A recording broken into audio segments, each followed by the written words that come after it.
you can become whoever you want to become with consistent action. And I think we often sometimes overestimate how much we can accomplish in a month, but we can underestimate greatly how much we can accomplish in 6 months. And it's this fine line of, I feel like I should be able to do everything, but then I don't accomplish it. So I kind of let up, I feel defeated, and then you let off the pedal a little bit. But if you give yourself that long-term perspective and say, I'm in this for the long term, then there's no doubt you will absolutely change who you are, the way you think, and the way you act.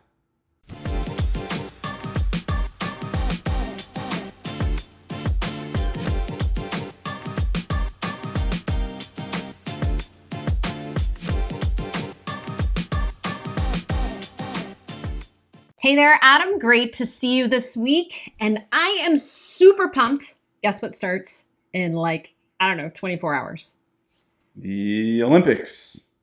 That's right. Well, at least at the time of filming this, we're close, guys. We're really close. The torch is smoking hot. We're ready to go. And so I thought this week we could talk about the Olympics, but not just the Olympics, actually. The people competing, the Olympians. What do you think, Adam? I love it. Let's do it. Let's dig in. All right. There's a lot we can learn. Let's dig in. I think maybe there's probably enough here for several podcasts. We're going to try and, keep it to our usual minimum.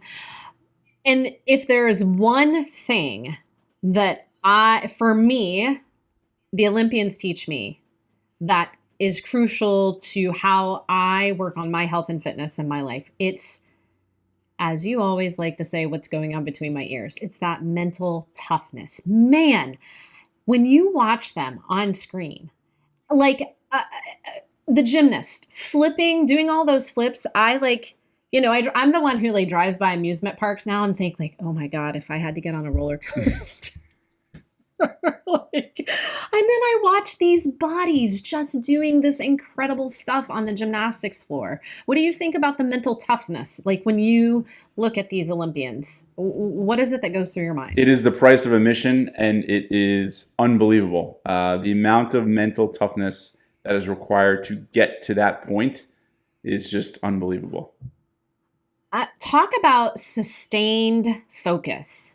All right. This is one thing I really want us to talk about.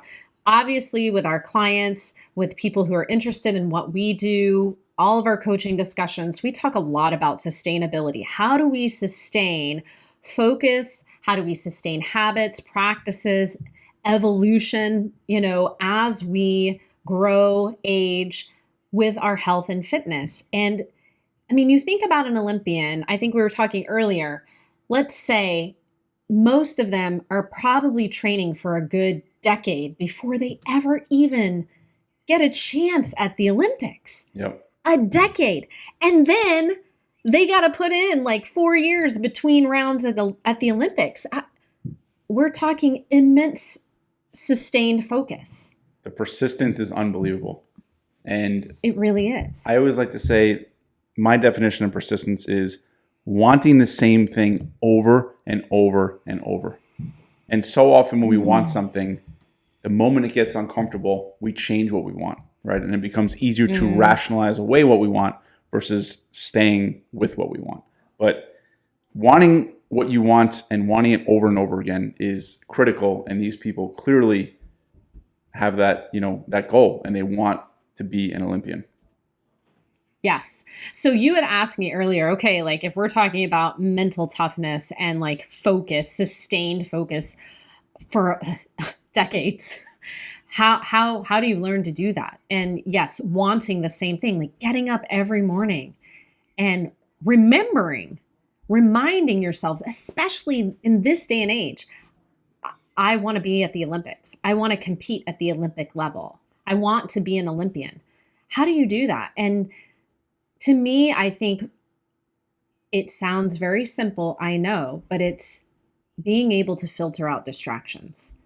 We live in such a crazy, fast-paced world nowadays. Distractions are available at any moment, any turn, any cell phone, any TV, anytime we want it, right?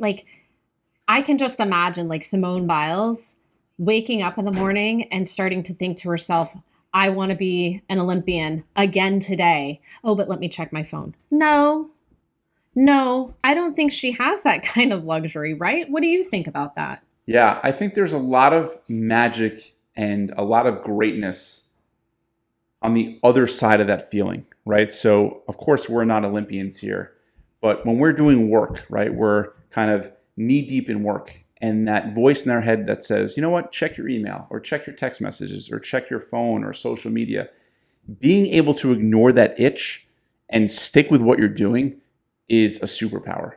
And I think, clearly these Olympians are able to do that. And it doesn't mean they're not doing any of those things. As we talked about before, they're all real people, of course.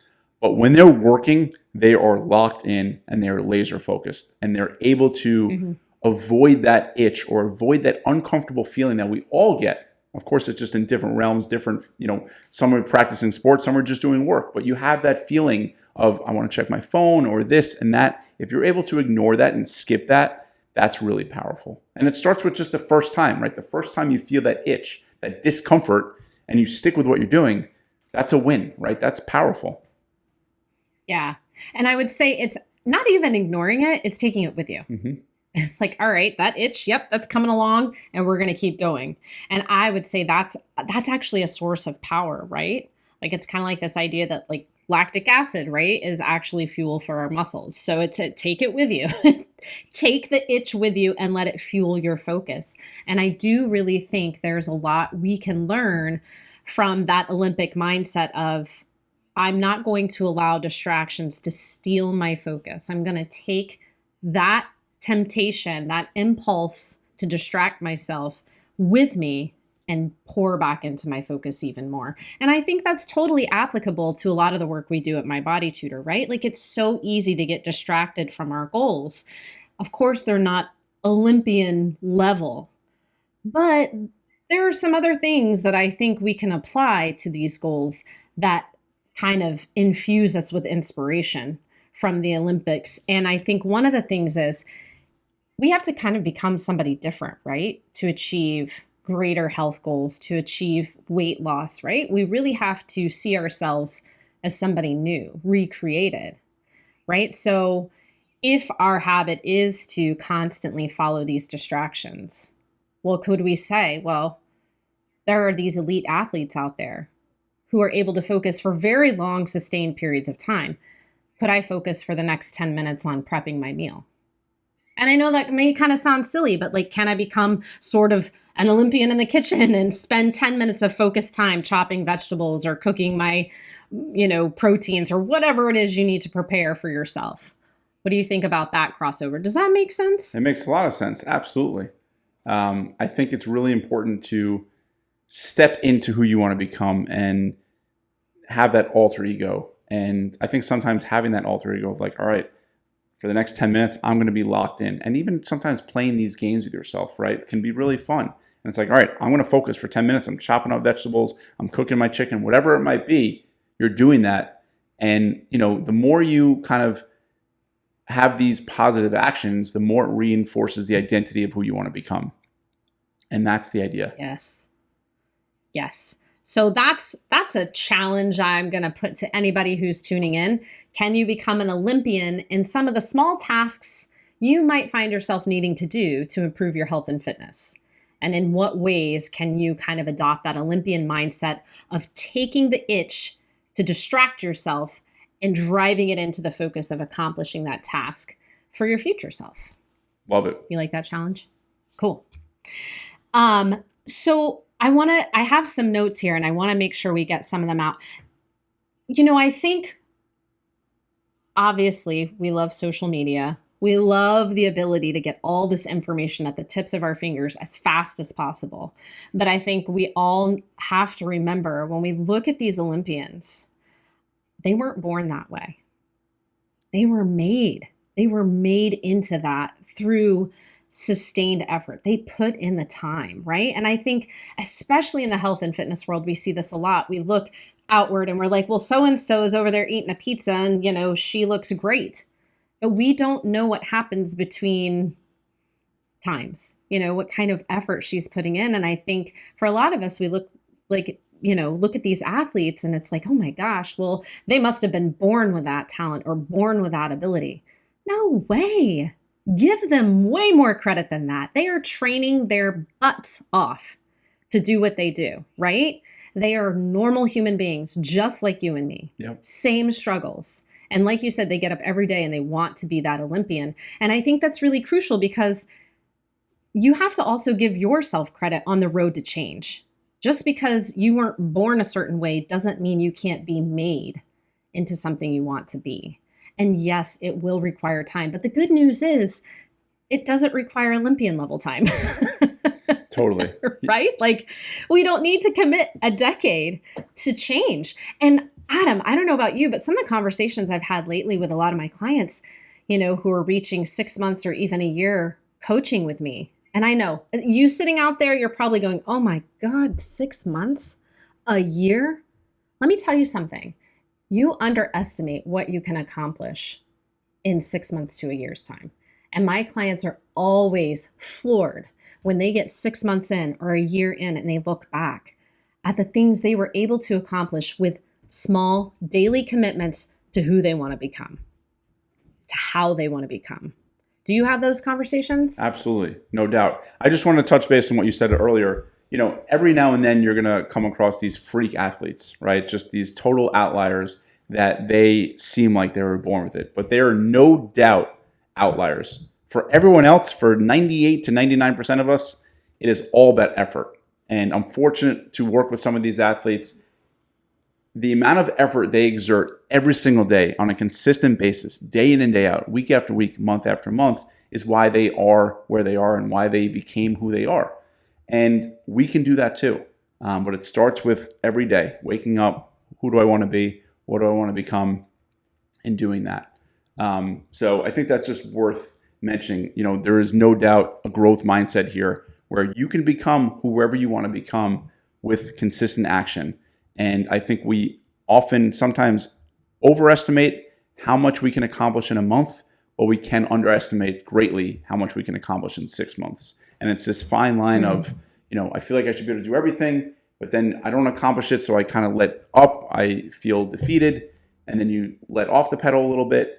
But if you give yourself that long-term perspective and say, I'm in this for the long term, then there's no doubt you will absolutely change who you are, the way you think, and the way you act. Yeah, absolutely. And this kind of segues nice into something else I think is really important for us to remember. We all know this, but remember about elite athletes. They've got a team. They've definitely got a coach, if not multiple coaches. They are not out there doing this alone. And so, that is something to really consider when working on health and fitness goals. If you've never engaged with a coach or a team before, it can help so much, right? One of the most important things for an Olympian to embrace is being part of something that's bigger than themselves, right? If they're out there on their own, there's a risk that ego gets in the way and takes them right down, right? But if you're part of a team, then you're part of something that's greater than yourself. You're lifting others up. And then you've got a coach, if not a team of coaches on your side, helping you do things like pace yourself, right? Because we can't go 110% every single day for the rest of our lives. We have to learn to do what Adam loves, control the controllables, right? And that might look like work effort, pacing, balancing rest, things like that. And then also another note I read, and I thought this was so interesting. One comment I read was bench behavior, right? Like, how do you behave when you're sitting on the sidelines waiting? Mm-hmm. How do you guys behave when you're waiting for the big thing to happen, for you to be called on the field, right? And this might look like something like, I've been waiting for this 10 pounds to drop off, or I've been waiting to make my 1 rep max. Okay, but how are you behaving while you're waiting? That's part of it too, right? And I think that's why being kind of with a coach or with a team of coaches can be so powerful, because you've got people talking you through this stuff. You're not just locked up in your head. The other really crucial thing, teams, coaches, they're helping you set goals at at appropriate paces, right? How many times do we see people come on the program and they're like, well, I'm going to lose 20 pounds in 4 weeks? That's rough. Mm-hmm. That's rough, right? And so I think that's another really great thing that Olympians become really good at, is setting appropriate goals. Kind of like you were talking about, right? Like, we can't overestimate what we can accomplish in a month, nor should we be underestimating what we could accomplish in 6 months. Yeah. Yeah. So I just think having a coach, perhaps a team on your side, could be really crucial. No doubt. And, another thing a coach does is they see your blind spots, right? We all see what we see, and we all, there's certain things we just can't see no matter what, no matter how self-aware we are, no matter how locked in we are and in tune with ourselves. You just can't see what you can't see, obviously. And having a coach can really help with that, which is huge. Definitely. Another really interesting mindset that I read, and you and I discussed this a few moments ago, and maybe we can work through it a little more, because I do think it's really interesting. Now, I'm going to use words that I wouldn't typically use in a health and fitness journey, but I think you guys listening, you'll get me. There was an athlete who said once he started focusing on winning versus not losing, everything changed for him. And I feel like we see this mindset of, I'm just going to focus on not losing a lot. And it really, not only does it slow down progress, but sometimes it totally botches somebody's journey. There's this fear of losing, failing, right? That gets in the way, instead of saying to yourself every day when you get up, how does the new me win this day? What can I do today for today to be a win, right? And I think the crucial piece is every day you're a little different, right? So your win today might look a little different than it's going to look tomorrow. But what if we focused on winning the day in our health journey every single day versus this fear of failing, this fear of losing? How might that change your mindset and eventually change your body? What do you think about that, Adam? I think that's great. And I think it's important to define winning, right? So, some days or some weeks, if it's a crazy week, winning could just be maintaining, right? And that's a win, right? Damage control. And some weeks it could be, I'm going to really try to push myself with exercise or eating. I'm going to challenge myself a little more. That's a win. But winning changes day to day, week to week. And it's important to allow yourself to win, but also make sure winning is achievable and it's actually realistic. Yes. But so the focus is, guys, don't worry about not losing. Let that go. Every day, what does winning look like? And every day it can look a little different, and that's okay too. But I think these semantics are really important, right? Again, we're talking about mental toughness. There's no day that in the Olympic goes out there and goes, oh, I'm afraid of losing. They're saying, what do I need today to win? Right. It's a very different posture. In sports, of course, playing not to lose is, typically you're up by a lot in the fourth quarter at the end of the game. And instead of being aggressive, instead of trying to score or playing hard defense, you're kind of just milking the clock. You're trying to, you're just not playing aggressive, right? You're playing not to lose, which is very different versus running plays and being aggressive and trying to find your spots and score or playing hard defense. So I think it is about just this posture shift of kind of treating yourself as an athlete and the person you want to become versus just like, I don't want to fail or I don't want to make mistakes. Yeah, I think that's a great analogy. So semantics, super key part of mindset, and especially for the Olympians. I want to talk about one last thing that I think a lot of us don't think about until we get there. And I have even read that Olympians themselves don't think about this until it happens. And that's what happens after the games are over, right? And I have definitely witnessed this with some of our clients. What happens after they achieve their goals, right? Then what? Then who am I? Then what is my purpose? Because I would say for a lot of clients who come to the program, Adam, I know that they've struggled for years and years and years, right? To get healthy, to learn better habits, to take better care of themselves, to lose weight, to keep it off, to maintain their fitness, right? This almost becomes who they are. So obviously, we do a lot of great work here. We work with so many people to finally achieve these goals. And sometimes they get there and it's like, oh, and now what? Right? There's almost this risk of sabotaging it all just so they can redo it. And I've definitely read that Olympics struggle with this after the games are over, perhaps after they retire, because we know that road can only go so far at that level. What do they do? Who do they become? It's really tricky because for some people, the idea of I'm always on a diet or I'm always focused on this is their identity, right? So there's a part of them that is fearful of reaching their goal because once they reach their goal, then they worry like, what am I going to worry about? What am I going to think about? Who am I? And it's very tricky. But let's explore it a little bit. I think it's, it is certainly a fascinating topic and important. Yeah. So again, I would say so far this year, I've watched a little bit of Olympic trials. I think we're currently watching some rugby stuff. I'm not exactly sure. Watch the Tour de France. That's not the Olympics, I know. But kind of crazy to think about the fact that some of those riders are getting ready to go to the Olympics. Oh my gosh, right? But okay, some things I've noticed. For instance, these long ago gymnasts are now coaches or spokespeople or they're announcers, right? Like maybe there's something along the way. Let's imagine, let's make an example, right? Somebody comes to the program. They've struggled with weight all their lives. It's who they've been, right? And not only as a coach do I need to help them finally achieve this goal, but I need to make sure they've created this whole new being, this whole new purpose in their life so that on the way, once they've achieved this goal, it's not about being that version of themselves anymore, right? So I really think part of the goal setting in the beginning, when you're imagining your journey, you have to put a goal out there for that too. What do you think about that? So I work with a lot of athletes, a lot of former athletes.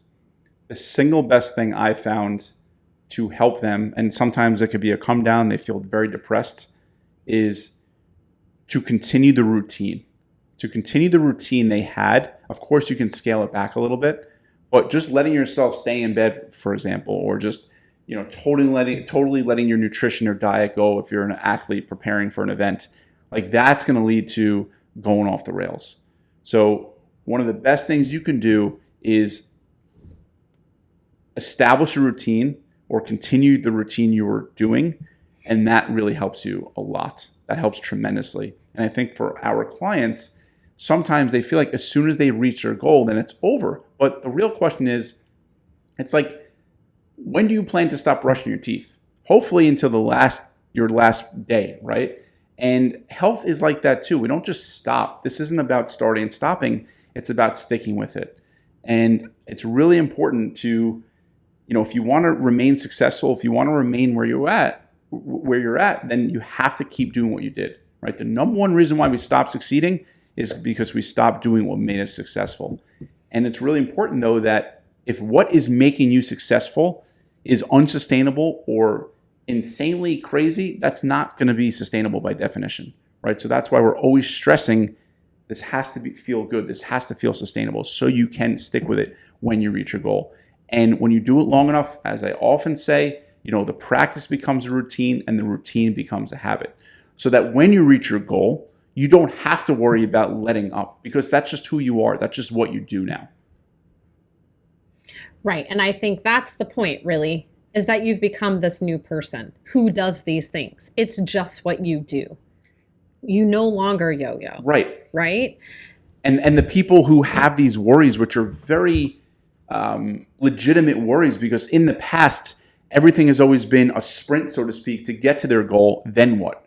But of course, the sprint, as we know, is not sustainable. So they're dieting or they're eating a certain way or they're exercising a certain way that they know isn't sustainable. They reach their goal and then what? Right? And the classic thing is like, I can't wait for this to be over. If you're saying that while you're trying to, reach your health and fitness goals, then you're setting yourself up for failure. So it's really important that you're doing it in a sustainable way. And, that's why people who come to us, they're like, well, what happens if I reach my goal or when I reach my goal? By the time you reach your goal, you're going to be a different person. It's very different. Yes. And I would encourage you too, and kind of going back to thinking about the Olympians, right? Like they can't just hang all their happiness and existence and purpose in life, even though that's, probably 90% of their focus most of the day. They can't just hang it on that, because when that is over, then what do they have? So that is another piece of it. Like you can't just hang your happiness and contentment with life on your physical outcomes or achieving this goal or whatever the case is. There has to be something deeper going on too. And that supports you in remaining who you've become with these habits and practices, right? Right. And it's also learning to, and this is tricky, but learning to love the work itself and loving the process, right? And not just you're focusing on the process versus the outcome. And the most successful people I know enjoy their work. They enjoy the process. Athletes talk about this all the time, right? They enjoy being in the gym. They enjoy practicing. They enjoy grinding. They enjoy that day-to-day, grind, right? That's why they're able to practice. They're not obsessively focused. Sure, they want to reach their goal, but they're more so obsessively focused on the process because they know if they focus on that, then they're likely to get the outcome they want. Right. So everybody might be sitting there listening to this, Adam, thinking like, are these people for real? They're expecting me to be like at an Olympian level in terms of my focus on health and fitness. We're here to say no. We don't expect Olympian focus on your health and fitness goals. However, for the time you do spend on them each day, we would recommend Olympian focus. So if you only spend 10 minutes a day prepping your meals, if you only spend 20 minutes a day moving your body, give that time you're spending Olympian style focus. That would be my recommendation. It does not require 23 hours a day. No doubt. And I think one of the things we try to do is we find, different walks of life, different things. And it's like, hey, how can we take this from that and bring it to our own lives and make them a little better, right? Make them a little more fun, make them a little more challenging. And that's the idea, is to adopt this Olympian mindset into your everyday life, right? Obviously, we're not striving to become Olympian athletes here, but we can be the best version of we can. And looking to the Olympians is certainly a worthwhile place. Absolutely. All right, guys, we're going to wrap it up. Get out there and watch some Olympics. Watch those incredible athletes. Let them inspire you. And remember, it doesn't require that kind of all your time and energy commitment. But when you do practice, focus like an Olympian. We look forward to hearing from you. As always, feel free to email Adam, and we will see you next time. Take good care.